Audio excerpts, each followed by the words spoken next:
Саламатсыңарбы балдар, силер менен Улан Оторбаев. Жаңы тема бөлүмдөрү ар башка болгон бөлчөктөрдү кошуу жана кемитүү темасы.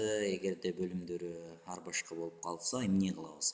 Биз мурунку сабакта силер менен үйрөнгөнбүз. Эгерде бөлүмдөрү бирдей болсо, анда оңой эле бир эле бөлүмдү жазып алып, кошуу болсо алымдарын кошуп, кемитүү болсо алымдарын кемитип койгонбуз, Анда башкача болуп калса эмне кылышыбыз керек? Логика боюнча демек бирдей калышыбыз керек, Анда ошондо 5-ти 35ке айландырса болобу деген суроону бересиңер да экөөнү тең. Чоңураагы болсо кичирегин чоңураагына окшотуп алганга аракет кылышыбыз керек. Болот 35-ти 5ке бөлсөк эле чыгып калат, канча болот экен, 7 болот. Демек биз 5-ти эмне кылат экенбиз? 7ге көбөйтсөк болот. Биз силер менен бөлчөктөрдү кыскартууда алымын да бөлүмүн да бир санга бөлгөнбүз, Демек ошондой эле алымын да бөлүмүн да бир эле санга көбөйтүп койсок, анда бөлчөк өзгөрбөйт экен. Демек мисалы үчүн 5-ти 35ке айландырыш үчүн 7ге көбөйтсөк 35 болот. Анан бөлчөк өзгөрүп кетпеш үчүн алымын дагы 7ге көбөйтүп коюш керек экен. Анда карайбыз. Ошондо 5 жерде 7 канча болот? 35 болот, Анан 3 жерде 7 21. Демек 35тен 21 деген бул 5тен 3 деген эле сөз экен да, башкача айткандачы. Цифралары башкача болгону менен алымын да бөлүмүн да окшош санга көбөйтсөк же бөлсөк, бөлчөктүн чоңдугу эч кандай өзгөрбөйт экен. Мына ушул касиетти жакшылап билип алгыла, ортодо атайын берет. 35 болсо, биз мурунку темада үйрөнгөндөй, муну бир эле жолу жазабыз дагы. 21ге 10-ду кошсок, эмне болот? 31 болот. Болду, булар кыскарбайт, ошондуктан калтырабыз. Мына 4 64 деп турат, Демек 64 4-тү 64ке айландырсак болобу? Ооба. Биз баягы кыскартып атканда көргөнбүз, 16, 4-тү 16га көбөйтсөк 64 болот. Болбосо 64-тү алып туруп эле муну 4кө бөлүп көрсөңөр болот да, бул жерденчи. 1ден берсем 4 болот, 2, 4 ылдый түшсө 6дан берсем 24 болот. Демек 16. Демек биз 4-тү 16га көбөйтсөк болот экен. Анда 1ди дагы эмне кылабыз? 16га көбөйтөбүз. 64 1. Ошондо 4-тү 16га көбөйтсөк 64 болот. 16-ны 1ге көбөйтсөк 16 минус 64 1. Экөөнү тең бөлчөк бөлүмдөрү 64 окшош болгондуктан бир жолу жазабыз. Анан 16дан 1ди алсак 15 болуп калат. Болду, булар кыскарбайт экен. 3кө бөлүнбөйт, 4кө бөлүнбөйт. Экөө тең бир санга бөлүнүш керек да. 14 7 дейт, 7-ни 14ке айландырсак болобу? Ооба, болот. 7-нин таблицасын билебиз биз. 7-ни 2ге көбөйтсөк 14. Демек анда 3-тү дагы эмне кылабыз? 2ге көбөйтүшүбүз керек экен. Так, анда 14төн 2.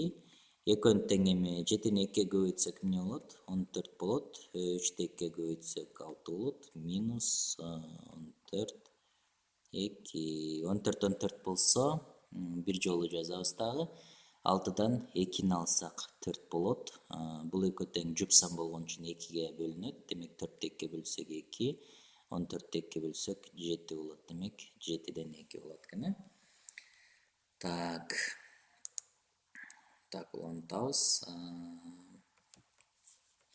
3-тү эми мисалы үчүн бул жерден жалпы бөлүмгө келтириш үчүн 3-тү 8ге айландырсак болобу деген суроону берсек, 3-тү 8ге айландыра албайбыз да. Ушундай учурлар болуп калганда эми мындай кылсак болот экен. Жалпы бөлүмгө келтирүүнүн мындай жолдору бар. Мисалы үчүн 3 анан 8ди мындай жазып алабыз. Таблица Пифагора эсиңерде болсо керек. Ушунда таблица бул жакка сандар, бул жакка 1 2 3 4 5 6 7 8 9 10го чейин жаза турган болсок, жалпы бөлүмдү таап алабыз да. 3 менен 8ди мындай тигинен столбик кылып жазат экенбиз. Анан бул жака 10го чейин сандарды жазабыз. Анан көбөйтүп баштайбыз. 3 жерде 1 3, 3 жерде 2 6, 3 жерде 3 9, 3 жерде 4 12. Анан так 8ди көбөйтүп баштайбыз. 8 жерде 1 8. 8 жерде 2 16, 8 жерде 3 24. Бул жер 24 болду. Эми аябай эле чоң сан болуп кетти. Ошондуктан бул жакты улантып кетебиз да. 3 жерде 5 15, 3 жерде 6 18. Жете элек пока. 16 болду. Бул жер 18 болду. 15 көрүңөр.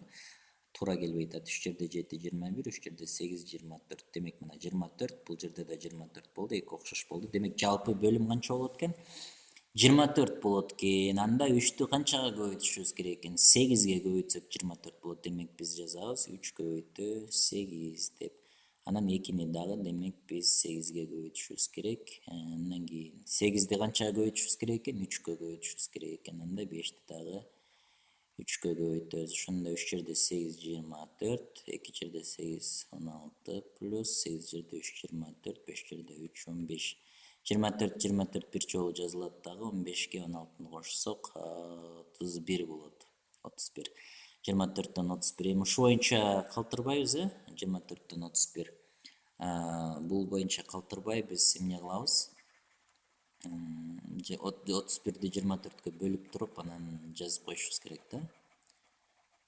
Так, ошондо силерге мен бөлүп жазып берейин.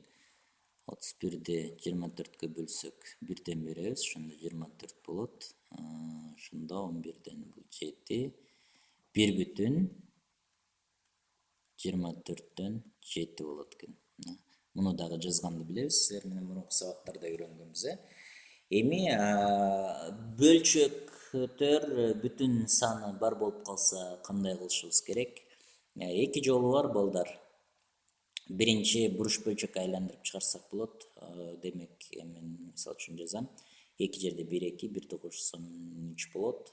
Плюс 3 жерде 2 6, кошсом 8 болот. Андан кийин 3 менен 2'ни азыр могу мен жогоруда көргөзгөндөй 3 2 кылып туруп 2 3 бул жака 1 2 3 4 5. Эми бул кичинекей эле сан болгон үчүн 2 бат эле окшош болуп калат. 2 жерде 1 2, 2 жерде 2 4, 2 жерде 3 6, 3 жерде 1 3, 3 жерде 2 6. Жалпы бөлүмү демек эмне болот экен? 6 болот экен. Демек 2'ни 3кө көбөйтсөк 6 болот экен. Демек муну 2'ни 3кө көбөйтүшүбүз керек. Анда 3'тү дагы 3кө көбөйтүшүбүз керек, алымын. Андан кийин 3'тү биз 2'ге көбөйтүшүбүз керек экен. Мына көрдүңөрбү? 2'ге көбөйтсөк 6 болуп атат. Анан 8'ди дагы демек 2'ге көбөйтөбүз. Ошондо жалпы бөлүмү 6 болуп калат. 3 жерде 3 9, 8 жерде 2 16. Ошондо барабар 6'дан 25 болот экен. 25'ти 6'га бөлсөк 4 бүтүн 6'дан